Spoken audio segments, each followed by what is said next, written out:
Drop it.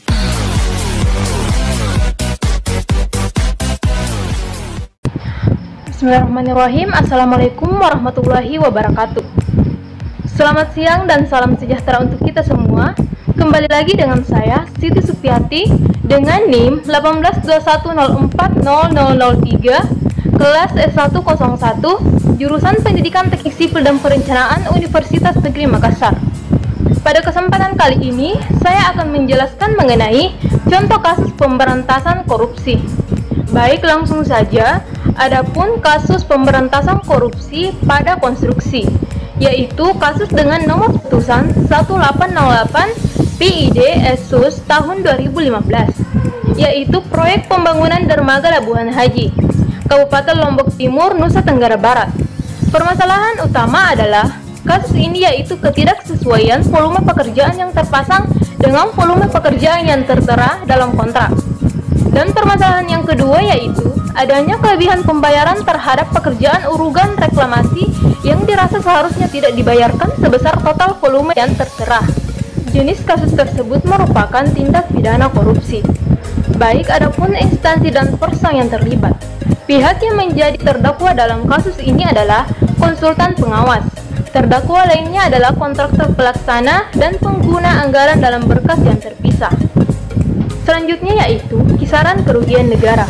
Berdasarkan hasil perhitungan kerugian negara yang dilakukan oleh BPKP Provinsi Nusa Tenggara Barat yang didasarkan pada hasil pemeriksaan fisik yang dilakukan oleh tim ahli Universitas Mataram, perbuatan terdakwa telah menyebabkan kerugian negara sebesar Rp4.461.604.884, yang mana dari kerugian tersebut terdakwa dinyatakan telah memenuhi unsur memperkaya diri sendiri atau orang lain atau korporasi. Selanjutnya, saya akan menjelaskan mengenai hukuman dan pendapat saya terhadap kesesuaian hukum yang diterima serta hukuman yang diberikan.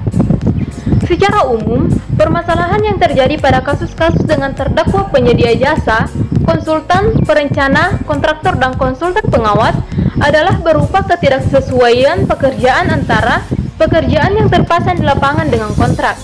Ketidaksesuaian yang dimaksud adalah baik dari segi waktu atau keterlambatan, kualitas atau kuantitas pekerjaan. Dari sudut pandang hukum kontrak jasa konstruksi, jelas bahwa permasalahan-permasalahan teknis maupun administratif yang terdapat dalam beberapa putusan merupakan permasalahan perdata atau permasalahan administratif. Ketika terdapat suatu permasalahan teknis di lapangan, sehingga menyebabkan keterlambatan proyek atau menyebabkan ketidaksesuaian pekerjaan dengan kontrak, semestinya tidak serta-merta kasus tersebut ditetapkan sebagai kasus tindak pidana korupsi. Jika terdapat permasalahan cedera janji berupa penyedia jasa tidak menyelesaikan tugas, tidak memenuhi mutu, tidak memenuhi kuantitas, dan tidak menyerahkan hasil pekerjaan, baik itu konsultan perencana, kontraktor, maupun konsultan pengawas, maka perselisihan dapat diselesaikan melalui pengadilan sesuai dengan hukum acara perdata yang berlaku. Baik, demikianlah contoh kasus yang dapat saya jelaskan mengenai konsep pemberantasan korupsi. Mohon maaf yang sebesar-besarnya bila salah menjelaskan dan apa yang saya jelaskan terdapat sebuah kesalahan. Sekian dan terima kasih. Assalamualaikum warahmatullahi wabarakatuh.